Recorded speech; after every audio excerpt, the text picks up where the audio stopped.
Hola, ¿qué tal? Muy buen día. Gracias por acompañarnos en este programa Conexiones entre Tejiendo Culturas y Saberes. Yo soy Verónica Trujillo y me da mucho gusto acompañarles. Bienvenidos a Conexiones, yo soy Edwin Morón, me da mucho gusto saludarles de la misma manera. El día de hoy estaremos platicando acerca, Vero, del consumo en dos dimensiones. El consumo práctico, ese consumo que hacemos para poder satisfacer las necesidades, y el consumo en su dimensión simbólica. Para eso tendremos como invitados a Juan Carlos Ayala Perdomo y a Naid Pérez Monteagudo, quienes estarán platicando precisamente acerca del consumo cultural y las plataformas digitales. Además, estaremos escuchando Alternativas del Buen Vivir, el semanario de la Universidad Intercultural, Origen, Tránsito y Destino, y Voces y Visiones. Las invitamos a que se queden con nosotros. Esto es Conexiones.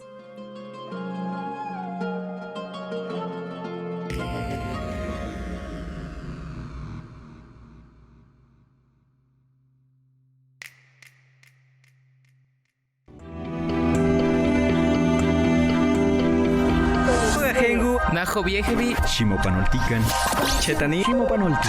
Esto es Conexión. Entretejiendo culturas y saberes.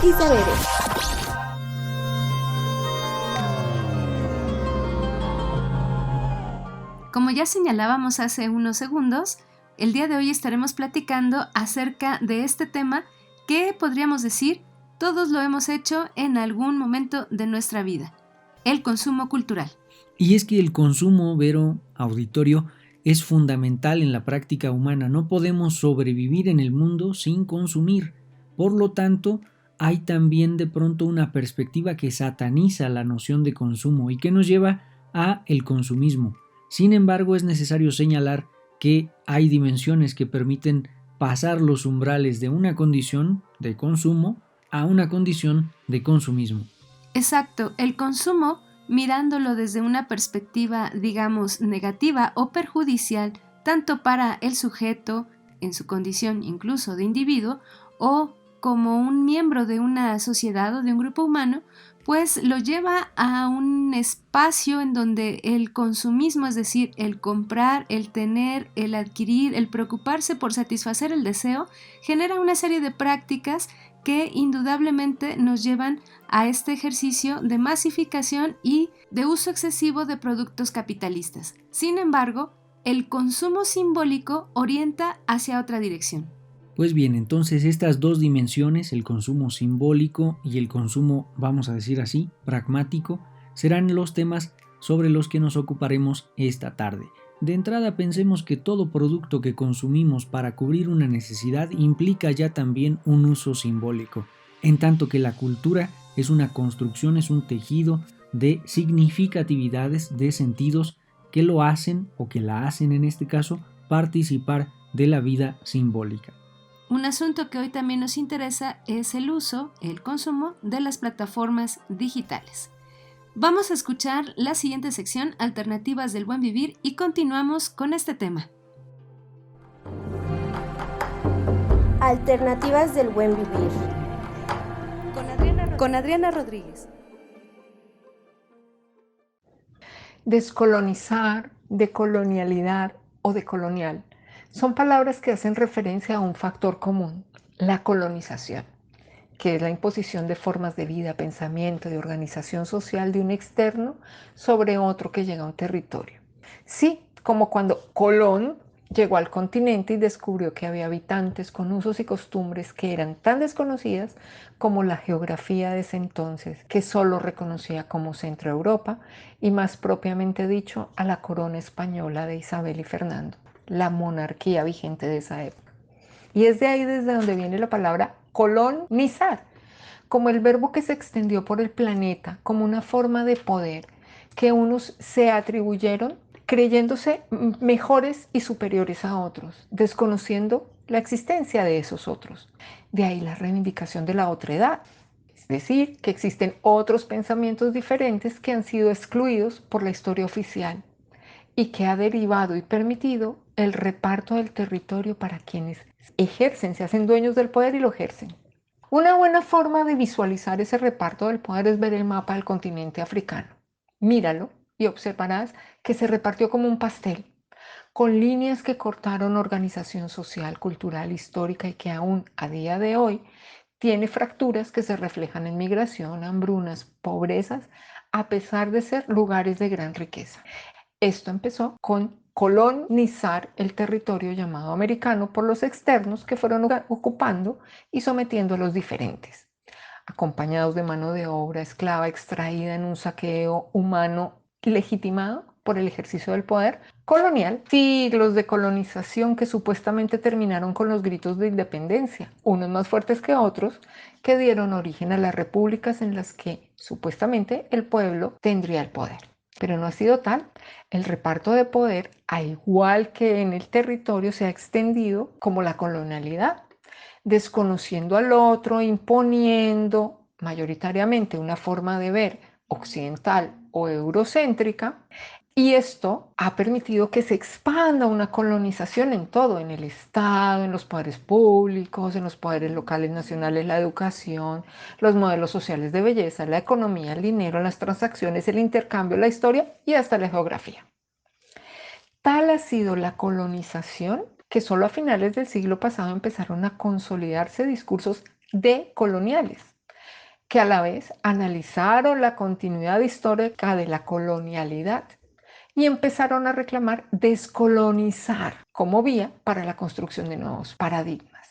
Y ahí estamos, cada vez yendo más, clamando por la descolonización, que desde mi punto de vista ha de empezar por la mental. Soltar nuestro pensamiento, que las capas de información externas que nos impiden ver nuestra realidad, historia antigua, sabiduría popular, riqueza en todos los sentidos, se vayan cayendo y quitando, porque la colonización se hizo cargo de hacernos pensar que somos menos desarrollados, que estamos por debajo de economías exitosas, cuando en realidad tenemos riquezas que no se pueden comprar, como la sabiduría o el cuidado de nuestros mayores, la alegría de vivir la vida en comunidad, una naturaleza exuberante y rica en minerales que son extraídos para beneficio ajeno, mientras nos quedamos con las huellas del saqueo, convencidos de que todo ha sido por nuestro bien. Descolonizar la mente nos permitirá volver al corazón, al nuestro, al de la tierra buena, como dicen los hermanos guaraníes. Decolonizar el pensamiento es fundamental para volver al cierto, que nos llevará a resignificar el lenguaje y la vida misma, para volver a poner en el centro la vida, con el derecho de ejercer la vida plena del buen vivir, de los buenos convivires que merecemos vivir. Descolonizando. Alternativas del buen vivir. Con Adriana Rodríguez. Pues luego de escuchar esta intervención, ya se encuentran con nosotros Juan Carlos Ayala Perdomo y Anaid Pérez Monteagudo. Ella es licenciada en Comunicación por el IUEM, el Instituto Universitario del Estado de México. Es maestra en Comunicación y doctora en Comunicación también por la Universidad Iberoamericana de la Ciudad de México. Profesora adscrita a la licenciatura en Comunicación en la Facultad de Ciencias Políticas y Sociales de la UAM y coordinadora de la misma del 2019 al 2022. Actualmente, subdirectora académica de la misma facultad. Es docente en licenciatura y maestría en diferentes instituciones en los campos de comunicación, educación, mercadotecnia, dirección de negocios y administración pública. Bienvenida, Anaid, y bienvenido también Juan Carlos. Juan Carlos Ayala Perdomo es licenciado en Comunicación por la Universidad Autónoma del Estado de México. Es maestro en Comunicación por la Universidad Iberoamericana Ciudad de México y doctor en Educación por la Ibero Ciudad de México. Juan Carlos Ayala es profesor de tiempo completo en la Facultad de Ciencias Políticas y Sociales de la UAM. También es coordinador de tutoría académica, docente en la licenciatura, maestría y doctorado en diferentes instituciones en los campos de comunicación, educación, administración pública, ciencias sociales y humanidades. Bienvenidos Juan Carlos y Anaid. Gracias por estar en Conexiones. Pues para comenzar a desarrollar el programa del día de hoy y el tema del día de hoy, que es precisamente acerca del consumo, Platíquenos, Juan Carlos, Anaid, si es posible discutir las dimensiones culturales desde prácticas de consumo, es decir, la cultura también entra en esta dinámica de consumo, y si es así, ¿cuáles son las relaciones que se pueden tejer entre estas dos áreas de la vida común de nuestras sociedades? Yo diría más bien que aprendimos a estudiar el consumo cultural desde lo que hace 30 años Néstor García Canclini hizo desde la antropología en el texto del consumo cultural, y nos enseñó a identificar esas dos prácticas de consumo. Por un lado, el consumo simbólico, y por otro, el consumo mercantil, aquel que es más utilitario. Sin embargo, esta lógica de ahora entender las dimensiones culturales pues nos lleva a estudiarlo desde una perspectiva más simbólica, pero al mismo tiempo ubicarnos en una realidad que nos lleva a no cuestionarnos ese significado del consumo, pero sí a replantear las formas en las que esas dimensiones culturales se apropian de los sujetos, o en las que los sujetos están dialogando y conviviendo de tiempo completo. Por una parte, tenemos que las dimensiones culturales tienen que ver con una cuestión individual, social, de interacción, de relación humana, de consumo, de práctica, que ya en su momento John Thompson explicaba desde la perspectiva de lo simbólico en términos de las relaciones, que yo diría podríamos estudiarlo a partir de esas dimensiones culturales en la cuestión estructural, práctica, de relación, en la que, si bien es cierto, había una lógica de un consumo mucho más tradicional, mucho más directo, más concreto, no se veía del todo un eje tan marcado hacia un consumo mucho más acelerado como lo tenemos ahora. Sí podemos estudiar las dimensiones culturales desde la práctica de consumo, pero tenemos que hacerlo siempre desde una perspectiva mucho más real. ¿Cuál es esa perspectiva real? ¿Cuáles son las relaciones que nosotros encontramos? Bueno, primero tenemos que hacerlo entendiendo que consumimos siempre en dos sentidos. Uno, mercantil, satisfacer una necesidad, comprar algo, pero ese mismo mercantilismo nos lleva a que esa utilidad tenga un significado, ese consumo simbólico, y entonces nos involucra para poder relacionarnos con ese producto, con esa marca, y al mismo tiempo, al relacionarnos con ese producto, estamos poniendo en práctica esas dimensiones culturales a las que participamos, en las que participamos y a las que pertenecemos y en las que pertenecemos. O sea, es una dinámica en la que no podemos apartar al sujeto social de las prácticas del consumo y al mismo tiempo de la dimensión cultural. Existe una relación en la que nosotros como seres humanos nos vinculamos al resto de los sujetos a partir de relaciones interpersonales. Esas relaciones interpersonales están de igual forma marcadas y enmarcadas por una dinámica en la que nosotros construimos relaciones a propósito, a lo mejor, de un café, de una bolsa, de una institución, que está meramente enmarcando los gustos que nosotros tenemos y que hablan de lo que ya Pierre Bourdieu nos ha enseñado a partir de los capitales, lo que nosotros vamos adquiriendo. Y en ese sentido, pues entonces tenemos que hablar, tenemos que dimensionar que esas relaciones están marcadas a propósito de diferentes formas de la cultura propias de un grupo, de un sector social, que están vinculadas y mayormente relacionadas con una práctica, y esa práctica de tiempo completo nos lleva a pensar en una realidad, y esa realidad evidentemente siempre es muestra, siempre es factor no solamente de lo que nosotros hacemos, sino también de cómo es que nosotros lo vivimos. Y en ese sentido, pues bueno, tenemos que pensar de igual forma actualmente, por ejemplo, en la mercadotecnia. La mercadotecnia está tratando en últimos tiempos de poder estudiar esas dos prácticas de consumo, un consumo más tradicional aunado a un consumo más simbólico, con mayor significado, y entonces no puede dejar de lado la idea de poder empatar, poder lograr convencer y satisfacer las necesidades del consumidor, pero desde una perspectiva más simbólica, desde ese significado, y ahí es en donde cobra mayor fuerza consumo cultural de García Canclini. Pueden pasar los años, podemos estar viviendo una época digital, un comercio electrónico preponderante, pero siempre esos factores de marketing van a estar relacionados ahorita más que nunca con una cuestión de empatía, de significado, de relación, de razón de ser, con quienes compran, con los consumidores, y eso solamente se logra a partir de entender el contexto sociocultural de los consumidores. Esas dimensiones culturales de las que ya nos hablaba Thompson en los años 90 se hacen entonces todavía mucho más presentes en una realidad de constante consumo y de constante comercialización de productos. Sí, consumimos más en una realidad que cambia cotidianamente, pero en la que aún más se hacen presentes los significados para que el comercio, para que el consumo sea más simbólico, sea más significado y entonces sea más empático. Y hablemos de que las marcas y los productos tengan una razón de ser a propósito de lo que crean, de la empatía que crean, del ánimo, del gusto que generan en sus consumidores, mucho más allá de una visión que sea solamente de consumismo. No podemos hablar de consumismo cuando hablamos de sujetos sociales que pertenecen a una dimensión cultural, que consumen y que se relacionan entre sí. Tenemos que hablar de un significado de consumo propiamente de personas, de sujetos. Y en esos sujetos hay emociones, hay sentimientos y evidentemente una práctica de significado todos los días y a cada momento. Pues es importante señalar, como ya lo hacías, Anaid, esta separación entre el consumo mercantil y el consumo simbólico. A mí me parece interesante recuperar la noción de lo simbólico porque pareciera que cuando hablamos de ello suponemos cierta falsedad, suponemos cierta ficcionalidad en todas aquellas prácticas que involucran lo simbólico.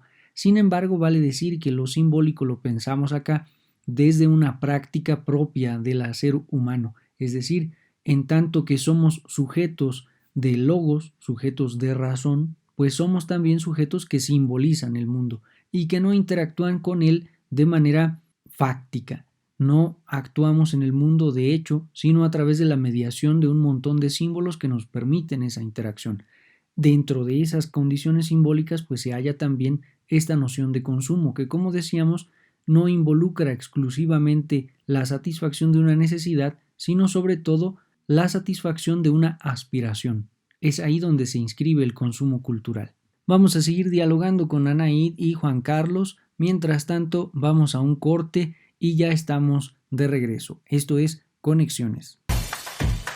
La Universidad Intercultural del Estado de México cuenta con un programa de posgrado titulado Maestría en Interculturalidad para la Paz y los Conflictos Escolares. Este programa nace en 2021, con la finalidad de coadyuvar a la problemática de la violencia escolar que se vive en ambientes educativos. Dicho programa se divide en 4 semestres, con una modalidad escolarizada. Uno de sus propósitos es analizar distintas problemáticas vinculadas a los ambientes escolares y lingüísticos. De este modo se pretende contribuir a la resolución de conflictos y promover una cultura para la paz. Sus ejes formativos contemplan las teorías de la violencia, educación para la paz, perspectiva de género y derechos humanos, así como la diversidad étnica en interculturalidad. De igual manera, se abordan distintas metodologías que pueden ser aplicadas en ambientes de educación intercultural, el diseño y gestión de proyectos de investigación, así como la investigación cuantitativa y cualitativa orientadas al análisis de las violencias escolares. Otras herramientas promueven la investigación,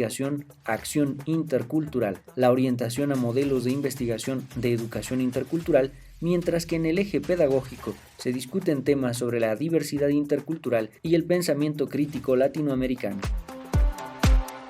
Te invitamos a formar parte de nuestra comunidad universitaria. ¡Inscríbete!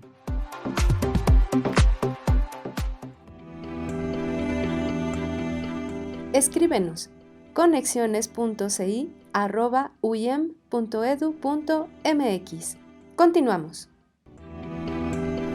Pónganse en contacto con Conexiones al teléfono 712-123-5963. Continuamos.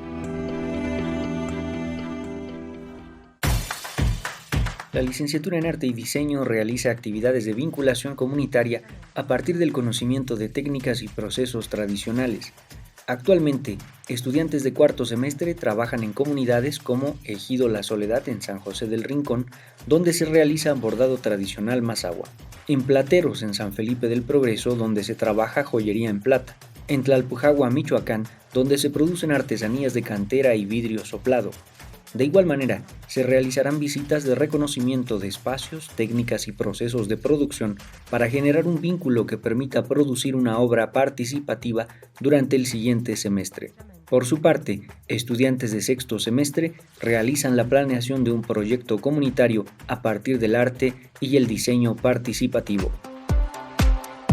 Te invitamos a formar parte de nuestra comunidad universitaria. ¡Inscríbete!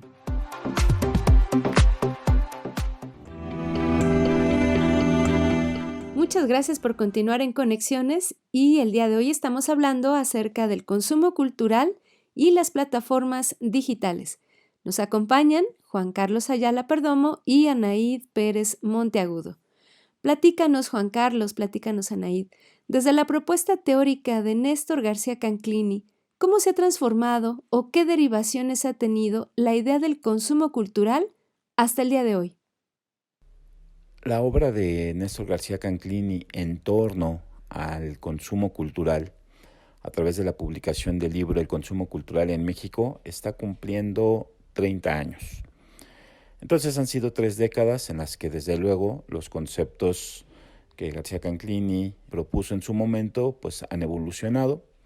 Algunos permanecen, siguen teniendo una capacidad explicativa, siguen teniendo un valor importante para las ciencias sociales y la comunicación en ellas, para dar cuenta de fenómenos como el consumo. Y bueno, pues esta distinción que sigue siendo útil, que sigue siendo pertinente en separar, las formas de consumo material más cotidianas, más habituales, de aquellas del consumo de bienes simbólicos, que esos por supuesto sí han cambiado, se han transformado con el tiempo y pues han tenido diferentes repercusiones pues a lo largo de estas 30 décadas. Nos siguen siendo útiles conceptos como la apropiación simbólica, los usos sociales de los bienes que tienen un mayor peso por su simbolismo, por su significación, que por su valor propiamente material. Pero esa propuesta de los modelos que han sido útiles para desarrollar muchas investigaciones, pues a su vez tenían un pie, tenían un cimiento en teorías sociales que fueron desarrolladas a su vez por autores anteriores a García Canclini, como Pierre Bourdieu, como Mary Douglas, Baron Isherwood, Manuel Castells, que de los que se apoyó para proponer esos modelos que abordaban diferentes facetas, diferentes dimensiones de lo que podíamos entender como consumo cultural. Pero desde luego las prácticas y los escenarios para el consumo han cambiado.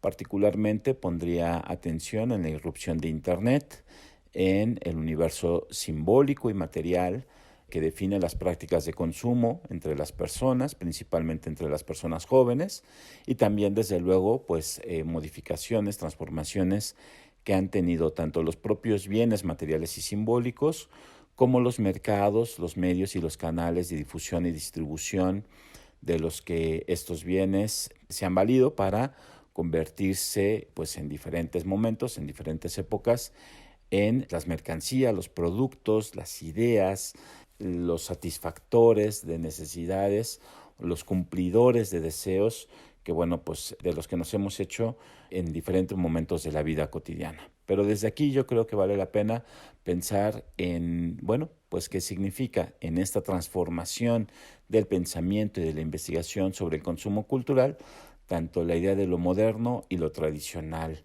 de lo que es característico de lo local como característico de lo global, que han sido también conceptos que han sido ampliamente abordados por la obra de García Canclini. Entonces, dejo entrada a que desde ahí se discuta en el resto de la respuesta esta tensión entre local y global, tradicional y moderno, entre qué era el consumo antes de lo tradicional y qué es el consumo contemporáneo, cuando ya se integran también a ámbitos, a campos de conocimiento como la mercadotecnia, las ciencias de comportamiento, las neurociencias y demás. Y bueno, podemos decir que ahora entre esto tradicional y moderno ya tendríamos que discutir inclusive si hay una tensión entre estos dos conceptos de lo tradicional y lo moderno. Estamos hablando de que el consumo en la actualidad es un consumo que está tan diversificado, pero a la vez está también planteando una idea tan igual de lo que implican los productos, que también buscan homologar a las prácticas de consumo. Sin embargo, tenemos que pensar que en la medida en la que lo tradicional se ha concebido como una idea de mayor significado y de propiamente de resguardo de la memoria histórica de los pueblos, ha sido también ya tan defendido y tan encapsulado que ha sido sumamente considerado como un valor histórico y de mayor significado por grandes marcas internacionales. Aquello que era lo moderno y que se veía desde lo global y que involucraba aspectos tecnológicos y digitales muy fuertes, ahora se están utilizando para poder comercializar con esos productos tan tradicionales. Por ejemplo, hablamos ahora de una práctica de consumo que se enfoca en una dinámica de relación, en una dinámica de compartir, de poder buscar cómo ayudarse el uno del otro. Lo tradicional requiere ser resguardado, no rescatado porque está más que rescatado, pero sí resguardado y mostrado al mundo a partir de lo moderno. Lo moderno ahora lo podemos entender, por ejemplo, a través de lo digital, y entonces lo digital requiere de lo tradicional para darse a conocer y viceversa. Hablamos entonces de involucrar dos aspectos muy importantes sobre lo tradicional, lo moderno, en una perspectiva de comercio electrónico, por ejemplo. Y en ese sentido, pues bueno, podemos pensar que ahora, más que hablar de una competencia, de una tensión, estamos hablando de una cooperación entre lo global, lo local, lo moderno, en donde la brecha generacional y aún más la lógica de capital cultural se hace más grande. Yo pensaría, y ahí dejaría la discusión, en que tenemos que pensar ahora entre lo que es verdaderamente tradicional y lo que está bien trabajado a partir de lo moderno, pensándolo en cuestiones quizá de la mercadotecnia y del propio significado de la cultura y de los productos, ¿no? Tenemos que pensarlo ahora más allá, y creo que va por ahí otro punto de la discusión. Sin duda, para hablar del consumo cultural, es preciso hacer alusión a los textos y la propuesta de Néstor García Canclini.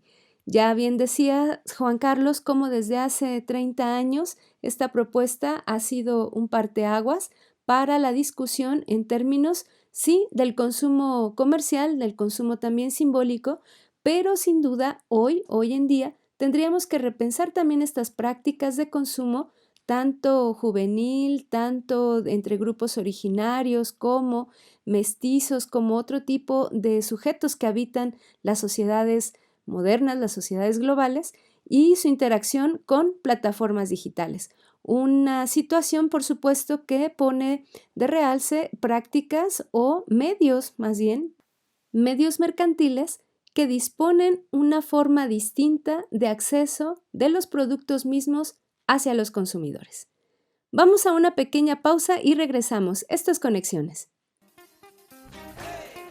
Origen, tránsito y destino. Por Joel Pedraza. Hola Edwin, hola Vero y hola a todo el público y la gente que escucha el programa de Conexiones. Muchas gracias por la presentación y por la invitación. En este caso, en esta ocasión, les voy a platicar un poco el comportamiento migratorio de uno de los estados, de una de las entidades más grandes en superficie, pero a su vez también tiene una población relativamente pequeña si la comparamos con otras regiones. Es el caso de Baja California Sur, que no llega al 1.000.000 de habitantes en toda su gran extensión. Está cercano a los 800.000 habitantes, todavía es un estado, una entidad joven relativamente, en comparación a otras entidades. Dejó de ser territorio para pasar a ser estado, pero bueno, en términos migratorios, Baja California Sur, si bien sigue patrones migratorios a la par del comportamiento nacional, también tiene otro fenómeno que es el de la población de extranjeros, tiene una alta población migrante de recepción. Baja California Sur, si bien pudiera considerarse un estado de expulsión, es más bien un estado receptor de migrantes, en este caso principalmente de descanso y de retiro, ¿no? Que es también una categoría interesante a analizar en los casos de mucha población norteamericana que baja a Baja California Sur a descansar y estarse manteniendo de pensiones y manteniéndose de subsidios del gobierno norteamericano para hacer un poco de derrama económica en el Estado mexicano, ¿no? Entonces, si bien su población, como les mencionaba, no llega a los 800,000 habitantes, su población migrante es alta, es del 11.7%, que estaremos hablando como de unos 80,000 habitantes aproximadamente, ¿no? Pero que si bien en los últimos 20 años se ha casi duplicado, pasando de ser, de que su población fuera migrante en un 40% a un casi 72% en el 2020, ¿no? Entonces casi ha duplicado su población migrante. Sí persiste esta idea del viaje a Estados Unidos y de la recepción de Estados Unidos, que en este caso específico de esta entidad es el fenómeno interesante, incluso triplicándose la población internacional viviendo en el estado de Baja California Sur. El número que les daba anteriormente era el de los migrantes que se van, originarios de Baja California, y en este caso estamos viendo, bueno, estos datos del INEGI nos muestran que la población en 20 años de migrantes que llegan a Baja California Sur se triplican de 3,100 aproximadamente en el 2000 a 9,300 en el 2020. Entonces, si bien son números pequeños comparados con otras regiones del país como el centro, por ejemplo, o el Bajío, es un número alto en proporción porque estamos hablando de un incremento del 300% en comparación consigo misma, ¿no? Entonces, de ahí lo interesante de Baja California Sur. ¿Qué tiene Baja California Sur para ofrecer como un destino migratorio? El turismo, la economía, efectivamente la población, la poca población, ¿no? De ahí que se pueda pensar en una vida tranquila y no ajetreada, ¿no? El ritmo de vida es más lento, podría decirse, pero sin embargo puede pensarse también en una sociedad o en un estado en crecimiento, ¿no? Prueba de eso son efectivamente los números que gradualmente han ido a la alta, pocos altibajos, solamente en el 2010 no hubo un crecimiento tan esperado en población, pero sí en población migrante, ¿no? Se alcanza a percibir un crecimiento exponencial por 3 entre el 90, 2000, 2010 y 2020, es decir, en el 90 hubo 1,800, en el 2000 había 3,100, en el 2010 había 6,400 y en el 2020 había 9,300, números redondos de población migrante en Baja California. Entonces sí se percibe que pudiera pensarse un crecimiento de la población en Baja California Sur, pero principalmente de otros países, no solamente de otros estados, sino sí de otros países, que eso haría de Baja California Sur un lugar, un enclave extranjero en territorio mexicano. Ese es el comportamiento y ese es el casus sui generis de Baja California Sur, Edwin Vero. En otras ocasiones hablaré de otros estados donde pudiera seguir con esta lógica de México como expulsor de migrantes, más que de receptor. Muchas gracias, Edwin Vero y público de Conexiones. Origen, tránsito y destino. Por Joel Pedraza. Semanario de la Universidad Intercultural del Estado de México.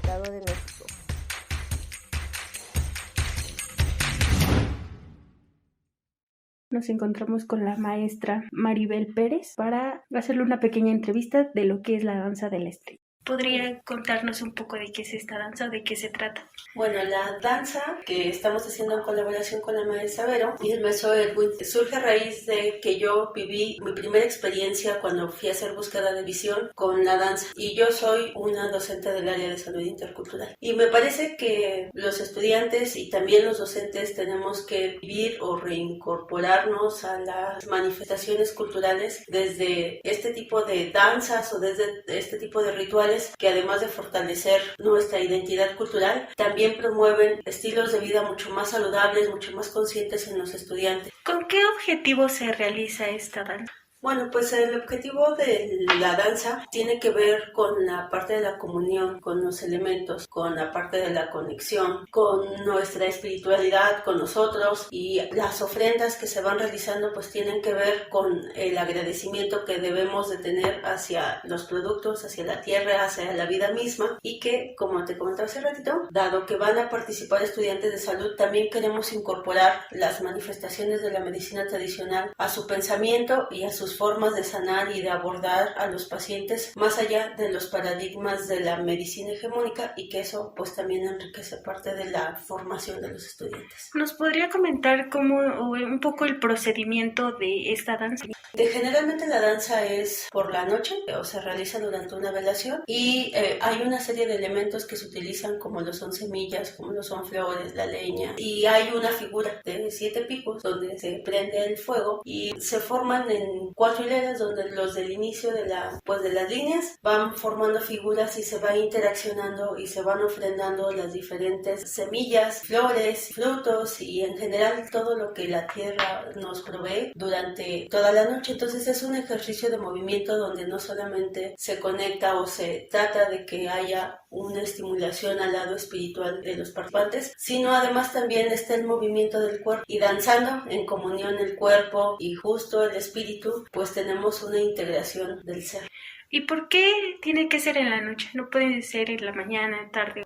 La verdad, ese punto sí lo desconozco, pero la mayor parte de los rituales tienen que ver con procesos de vigilia, es decir, de tener otros estados de conciencia que generalmente se logran, pues a veces con la oscuridad, con la noche, y que también, como participa el elemento del fuego, la parte de ver el fuego se percibe con mucho más viveza en la noche, que yo creo que de ahí parte la parte de la comunión con los elementos, y que el fuego, como es un elemento central, incluso es el centro de la danza, porque danzamos alrededor de él, me parece que ese es un elemento, y que además podemos justamente tener mayor percepción de otros estados del cuerpo, y de igual forma pues de este elemento del fuego, pues además sí también se incorpora el agua, el aire, pero yo creo que el fuego es un elemento central y que por eso también nos ayuda a percibirlo mejor cuando es en la noche. Semanario de la Universidad Intercultural del Estado de México.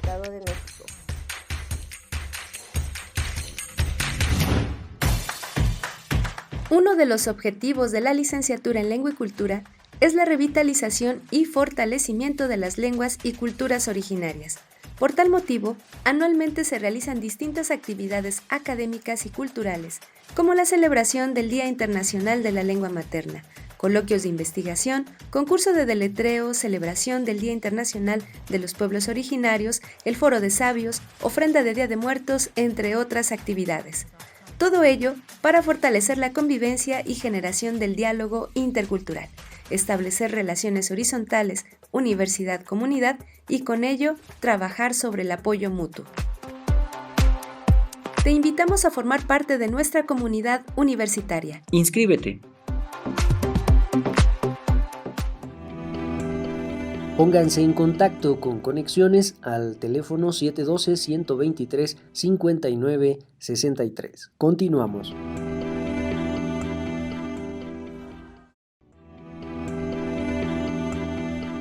Escríbenos conexiones.ci@uyem.edu.mx. Continuamos. La licenciatura en Enfermería de la UIEM cuenta con el reconocimiento de CIES, así como la opinión técnico-académica de CIFRUS. Se perfila como líder en innovación y calidad académica generadora de recursos humanos en favor del cuidado integral de la salud.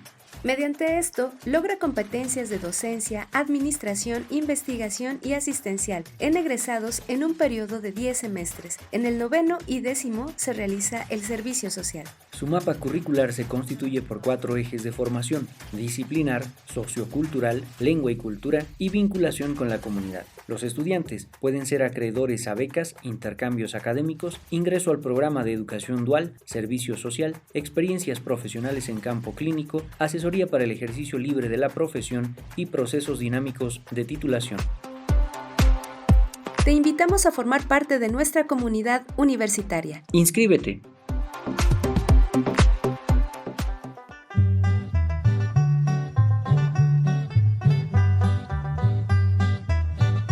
Voces y visiones.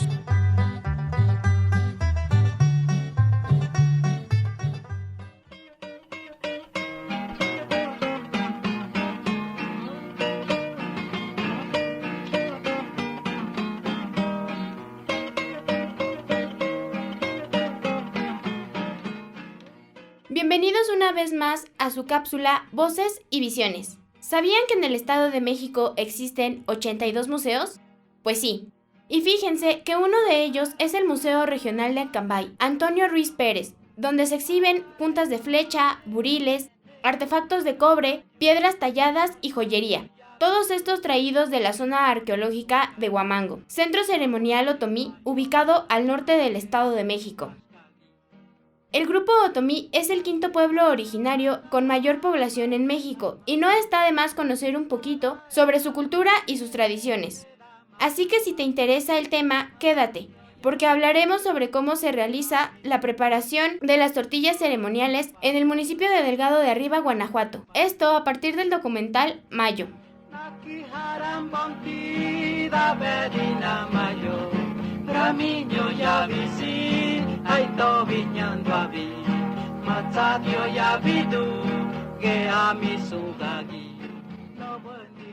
Mayo es un documental del 2014, el cual tiene una duración de 10 minutos y fue dirigido por Diego Iván Andrade, mientras que la producción ejecutiva corrió por mano de Sara Hodge, del Festival Internacional de Cine de Guanajuato, y Ernesto Herrero de la Fundación Expresión en Corto Antes de Cristo. En este audiovisual podemos seguir muy de cerca el día a día de Consuelo Venancio, quien es la protagonista de nuestra historia, pero más específicamente, el cómo se lleva a cabo la elaboración de las tortillas ceremoniales.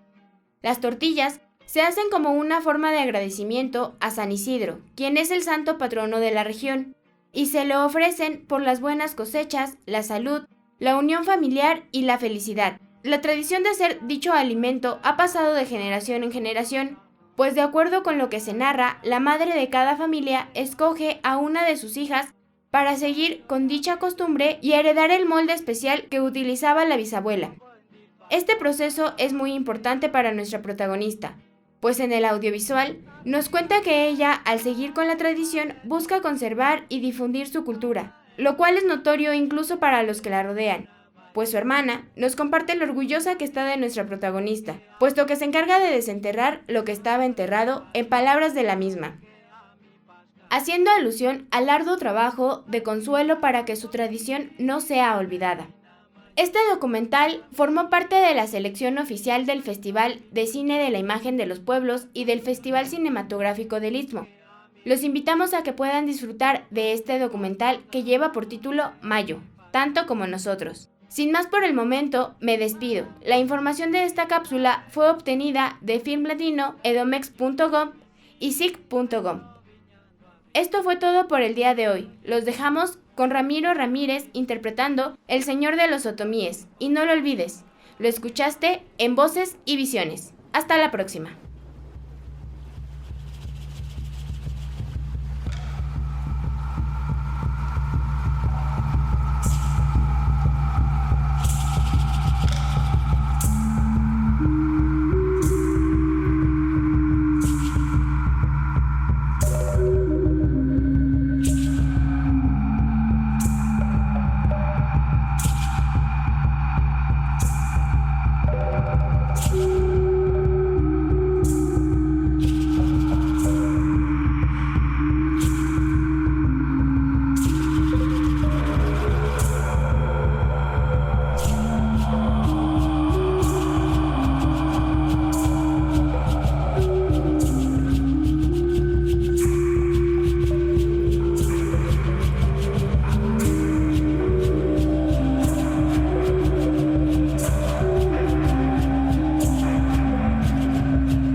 Escuchaste Voces y Visiones.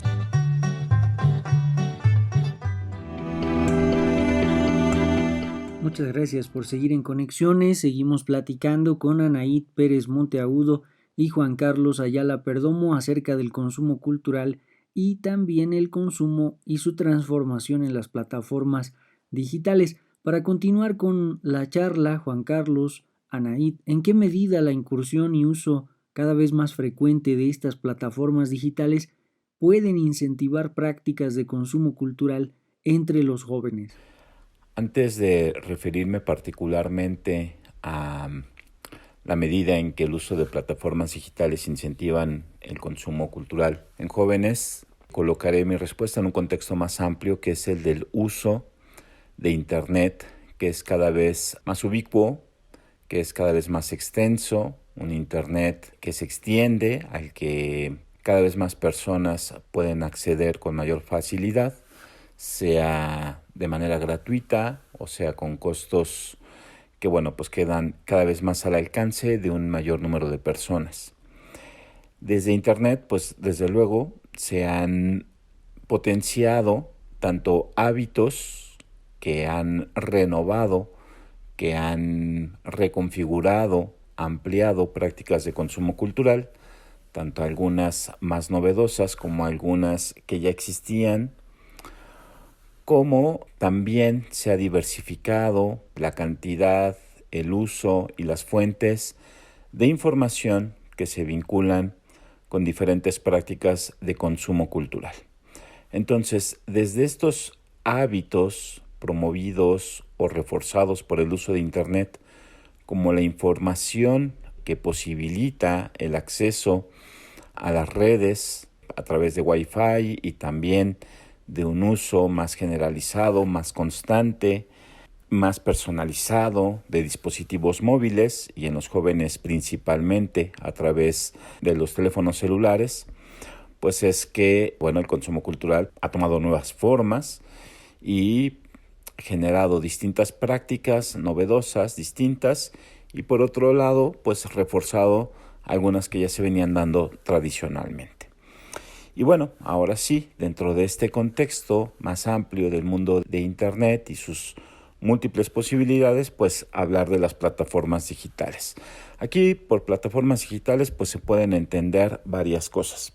Por un lado, los servicios que tienen su plataforma en el uso de Internet, como el caso de las redes sociales, a través de empresas, de marcas como Facebook y su pues ahora conocido como Multiverso, distintas marcas que pertenecen a esa corporación como Instagram, WhatsApp, y siguen en competencia marcas como Twitter, TikTok y ese tipo de redes sociales, YouTube, que hay que entender que de alguna manera también funciona como una red social.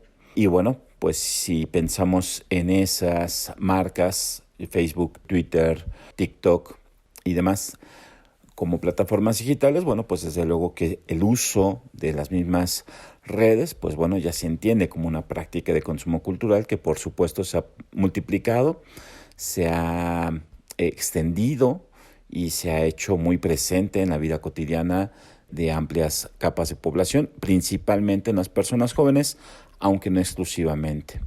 Por otra parte, si por plataformas digitales también entendemos otras variantes de medios de entretenimiento que ya existían, pero que ahora se han desplazado hacia plataformas como las de streaming, y ahí hablamos de como los de Prime Video, Netflix, Apple TV, y diferentes marcas que existen en el mercado en México, Star Plus, Disney Plus, pues claro, también han ampliado el rango del consumo cultural, de entretenimiento, películas, series, música, el consumo de música, claro, también a través de plataformas como Spotify, como Stingray, como Apple Music y demás, y el propio uso de YouTube, que es como muy constante para el consumo de música. Pero sí se ha ampliado, se ha multiplicado, se ha diversificado, pero creo que queda hablar de eso más ampliamente en términos de formas de consumo cultural de bienes simbólicos que no han cambiado mucho en sus formatos, tal vez sí en sus géneros, tal vez sí en sus narrativas, pero seguimos hablando esencialmente del consumo de programas que antes pasaban por televisión, ahora pasan por las plataformas de streaming, de música popular en géneros muy arraigados entre las juventudes, rock, reggaetón, música regional, música de banda, ranchera, y bueno, el multipresente, el muy persistente y constante variaciones de la música pop. Entonces, pues creo que en ese sentido los bienes simbólicos no han variado mucho, pero sí el alcance y la ubicuidad y la presencia y el significado constante, cotidiano en la vida de muchas y muchos jóvenes. Entonces, como respuesta final, pues sí se ha incentivado un mayor acceso a distintos bienes simbólicos con una carga cultural a través de las plataformas digitales de Internet, que bueno, pues le han dado un peso y una resonancia amplia, extensa a el consumo de bienes culturales. Muchos de manera gratuita, otros a través de plataformas con pago, pero bueno, pues me parece que en la mayoría de jóvenes prevalecen las formas conspicuas de consumo, pero que pues bueno, no tienen costo, que el acceso generalizado de Internet, bueno, pues los ha permitido de manera gratuita. Semanario de la Universidad Intercultural del Estado de México.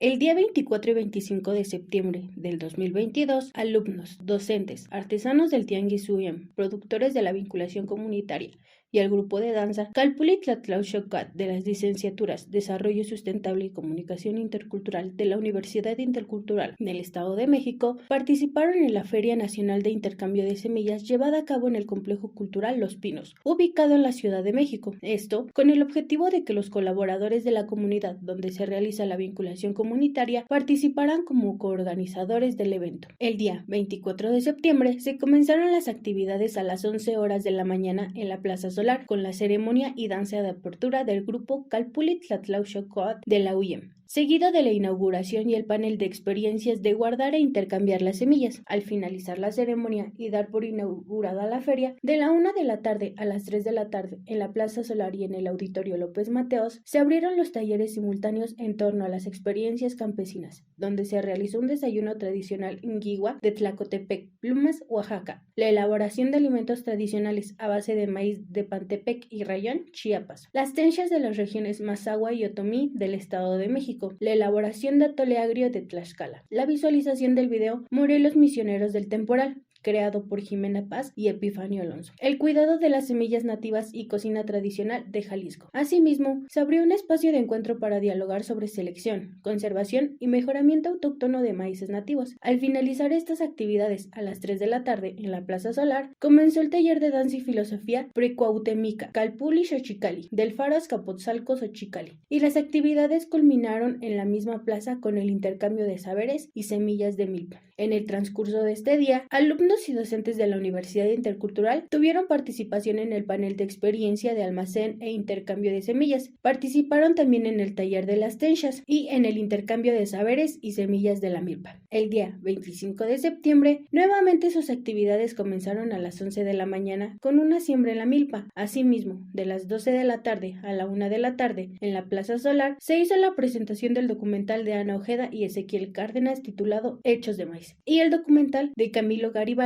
titulado El legado de las semillas. Al finalizar esta presentación, se abrió un conversatorio nombrado Platillos de la Milpa, que culminó a las 2 de la tarde para dar comienzo a un intercambio de experiencias e impacto de agrotóxicos en la producción agrícola. Por su parte, el día 25 de septiembre, los docentes de la UIM, Horacio Santiago y Rocío Albino, realizaron la siembra de la milpa y la presentación de documentales. Participaron también en la moderación del conversatorio Platillos de la Milpa. El cronograma de la Feria Nacional de Intercambio de Semillas finalizó con la participación musical del grupo San Luis Wentley y con su expoventa de semillas, platillos y productos derivados del maíz. Semanario de la Universidad Intercultural del Estado de México.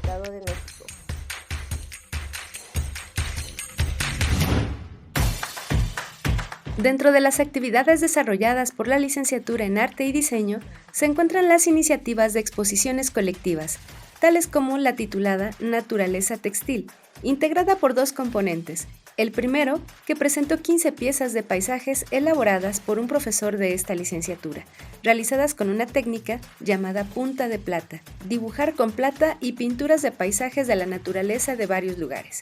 Y el segundo, que mostró la obra de 10 estudiantes y una profesora con temáticas personales, mediante el uso de materias primas naturales.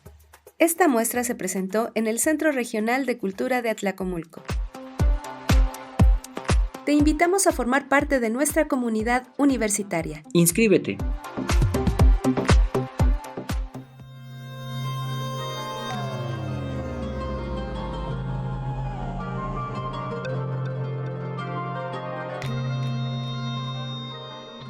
Sin lugar a dudas, la emergencia del Internet, del mundo, de lo digital, de lo virtual, ha permitido diversificar también las formas en las que se consumen los productos diversos que se ofrecen en el mercado, pero a la vez se ha modificado también la condición significativa de esas prácticas de consumo. Uno de los escenarios más interesantes, me parece, o sobre los que podríamos reflexionar ampliamente, es precisamente la idea o el simulacro de la gratuidad respecto de cómo tenemos acceso a ciertos bienes en el mundo digital, en el mundo virtual, porque si bien es cierto que hay factores, que hay servicios, que hay plataformas que no necesariamente implican un pago inmediato o un pago personalizado, eso no quiere decir que sean gratuitos.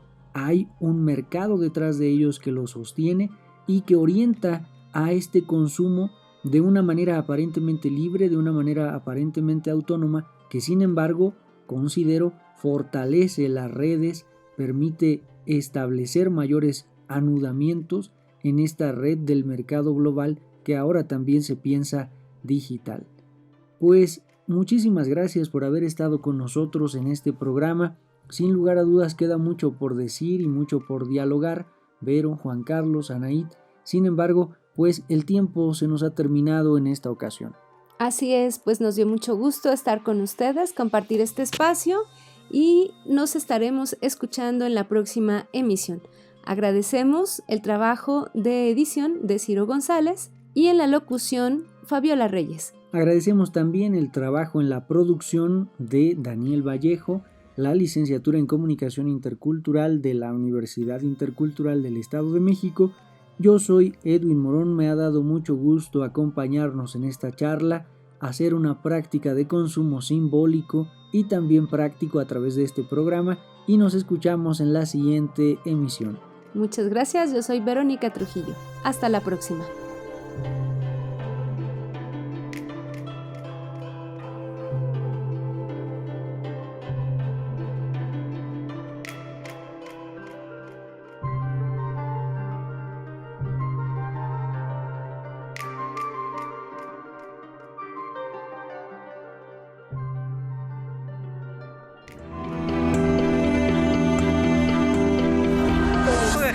Najo Viejevi, Shimopanoltican, Chetani, Shimopanolti.